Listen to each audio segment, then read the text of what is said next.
pas avoir un problème. Alors vous avez envisagé la question des qu'est-ce que c'est que ces protections? Comment faut-il se protéger Bon, bah, alors après non. tout le monde a ses techniques. Hein. Moi oui. je vais faire entrer ma technique celte, hein, druide, hein, c'est-à-dire je me protège en faisant un cercle de protection, hein, en ayant les 4 éléments autour de moi, etc. Donc l'eau, voilà. le feu, la terre, voilà. l'air. Oui, voilà. L'air c'est quoi l'air? Bah, l'air c'est tout ce qui est ambiant. Oui, Hein. bah oui d'accord. Il y a la terre, il y a le sel là, il y a l'eau et il y a le feu. Donc ça, c'est votre équipement de protection. Oui, ça fait partie de mon équipement de protection, mais en fait, il y a quand même. Il faut absolument qu'il y ait une bougie allumée, par exemple. Oui. Mais il faut qu'il y ait les 4 éléments représentés. Donc ça, c'est un conseil que vous donnez aux gens. Voilà, ayez vos 4 éléments représentés. Voilà. Bon, bah, l'eau, généralement, ils en ont. Le feu, ils en ont oui, aussi. c'est très simple. Alors, le feu, pas toujours. C'est pas l'électricité, ça ne marche pas, l'électricité. Non. C'est pas valable. Non, il faut du feu. Donc, le feu, bon, l'air, ils en ont automatiquement. Et la terre, c'est quoi la terre? Là, il y a du sel. Ah, il faut mettre du sel. Ah, d'accord. D'accord. Donc, c'est le sel qu'il faudrait mettre. Oh, bah, du sel ou de la terre. Ou de la terre. Hein? Ou un pot de fleurs. Oui, ou un pot de fleurs. Il faut que ce soit symbolisé, quoi. Hein, c'est pas. D'accord. Ça, c'est une bonne formule. Mais, alors, bon, je sais pas. À un moment, j'allais sur des forums donner des voyances gratuites, mais bon, ça m'a un petit peu desservi, donc je ne le fais plus. Parce que, si vous voulez, dans mon éthique, un don, il faut donner. Donc, comme moi, je fais payer, je suis hypocrite. Hein, comme je fais payer les gens, je vais perdre mon don, s'il faut donner. Mais alors, du coup, j'allais sur un forum de voyance où je donnais des consultations. Donc, ça équilibrait. Pour moi, oui. L'ennui, c'est que le monde de la voyance est comme le monde ailleurs. Comme ma réputation a été très vite assez importante, ça a créé des jalousies. Et donc après, on a dit que je venais là pour rechercher de la clientèle. Alors qu'en fait, ma clientèle n'était pas celle-là. Parce que là, j'avais affaire à des gens qui n'avaient pas les moyens de payer, donc qui me sollicitaient gratuitement. Et du coup, je me suis fait assaillir de faux procès. De faux procès, ouais, voilà. Alors, j'en ai eu un peu marre. Bon. Et dans ces cas-là, comme il y avait aussi des voyantes bénévoles, voilà, j'ai toujours, et je continue toujours, à donner mes méthodes de protection. Mais de la même façon, j'ai un rituel de protection au moment de la pleine lune, qui est bien d'une tradition druide, hein, que je donnais, mais qui est une méthode qui ne coûte rien, mais qui coûte du temps. Ça prend une bonne demi-journée pour vraiment. Tous les combien? Tous les mois? Non, on n'est pas obligé, mais quand vraiment quelqu'un a l'impression que voilà, c'est une méthode de purification, qu'il faut faire au moins une fois par an, voilà. Mais ça prend un temps. Et je la donnais, alors que c'est une méthode. C'était très généreux de votre part. Voilà, très généreuse, et c'est quelque chose de caché normalement. Donc, oui. Je le donnais. C'est un dévoilement. Voilà, exactement, c'est une mise à nu. Hein. Et je me suis entendu dire, puisque c'était compliqué, non, j'ai pas le temps, je vais mettre du sel aux 4 coins, ça suffira bien comme ça. Ce qui fait que maintenant. Vous la galvaudez pas. Je la galvaude plus, voilà. Alors qu'en fait, si vous voulez, au départ, je voulais communiquer quand même. Et je me rends compte que c'est guère possible. Bon. Et avec des collègues voyants, c'est un petit peu la même chose. J'ai du mal à entrer en contact avec des personnes qui ne cherchent pas à étudier la symbolique, à développer leurs dons, à communiquer en ne faisant pas de faute d'orthographe. On va dire à les vieilles, ça doit être ça. Et qui, pareil, vont vous dire, allez, prennent un peu du tout venant. Enfin, ça me perturbe. Dans les pierres, j'ai pris un groupe, et bien j'ai voulu le rapporter, je suis sortie, ça me fait vraiment penser à ce que vous dites, parce que j'avais l'air d'arriver à une autre planète.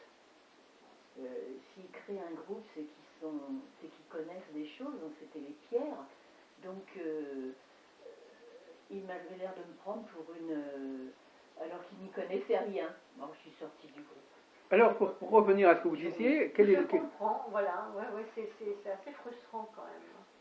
Est-ce que c'est nécessaire de se protéger, vous dites? Oui, vous dites que ça peut perturber votre travail?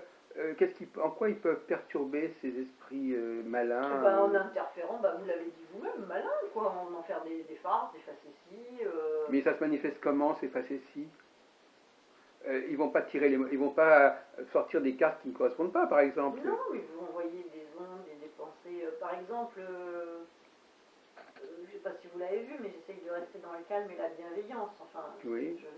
je pense être dans la bienveillance. Oui, bon. ouais. Eh bien, ils peuvent m'influer et m'apporter des pensées plus...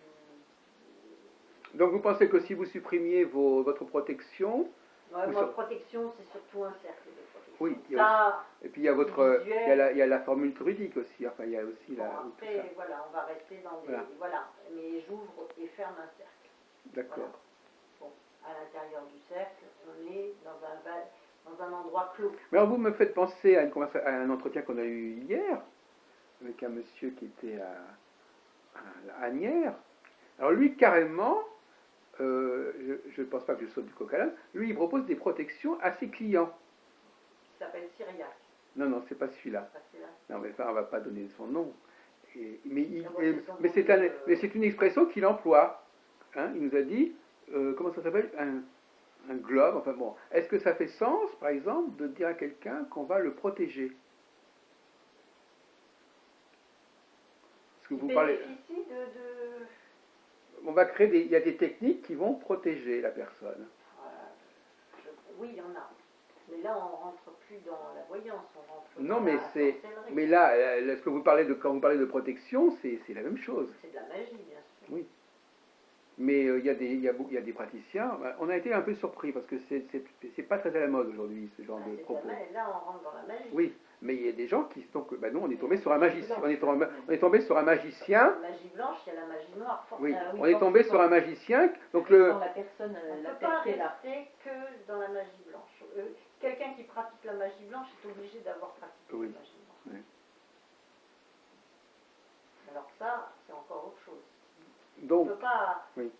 Donc, ce que vous voulez dire, c'est qu'en fin de compte, le praticien n'a pas à faire de la protection pour ses clients, mais il faut que lui se protège, de toute façon. C'est un conseil que je donne. Après, là, c'est vrai qu'on est, de toute façon, soyons clairs, la voyance, c'est une forme de magie. Ben voilà. Et quelqu'un qui va suivre vos conseils sur le fait d'avoir du feu ou de la terre, il est déjà dans une forme de magie, quelque part. On rentre ici, on est dans une forme, c'est un acte magique de vouloir connaître son avenir. Oui. On est dans la divination, on est dans l'ésotérisme, on est dans la... Donc il ne faut pas avoir peur des mots, finalement, oui. Non, il ne faut pas avoir peur des mots. C'est pour ça que j'aime bien que chaque chose soit, à sa place, c'est-à-dire soit on est médium, soit on ne l'est pas, soit on développe un don de voyance, soit on connaît les symboles et tout ce qui s'y rattache et la culture ésotérique qui va avec. Vous voyez, je suis toujours perturbée quand je vois des nouveaux jeux qui sortent. Et oui, j'en connais beaucoup. Oui. Avec des symboles qui sont pas aboutis, qui sont nuls, ils ne savent pas à quoi ça correspond. Oui.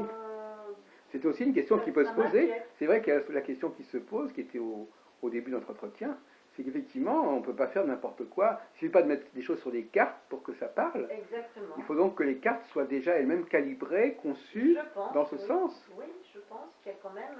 Il faut qu'il y ait donc... Il y a des gens qui m'ont dit carrément... je ne pense pas que ce soit vrai pour le tarot de Marseille, mais qui ont dit, finalement, c'est un tarot où le voyant a mis sur les cartes les clichés qu'il avait en voyance. Ben, sans doute. C'est-à-dire qu'en fait, il a fait. Il peut s'en servir, c'est ça? Non, après, il les a donné. Non, justement, après, c'est des cartes. Par même le tarot Béline, on dit que c'est ça. Oui, Béline, c'est ça. Moi, je m'en sers pas du tout. Mais il aurait mis sur des cartes des choses qu'il aurait vues. Tout à fait. Mais le normand aussi, c'est ça. Donc, quelque part, c'est logique que le voyant se serve des codes permis à communiquer et qu'ils mettent ces codes sous la forme d'un jeu de cartes et qu'à partir de ce moment-là, les gens puissent profiter de ces codes. Ah voilà. Oui, mais alors il faut vraiment les apprendre.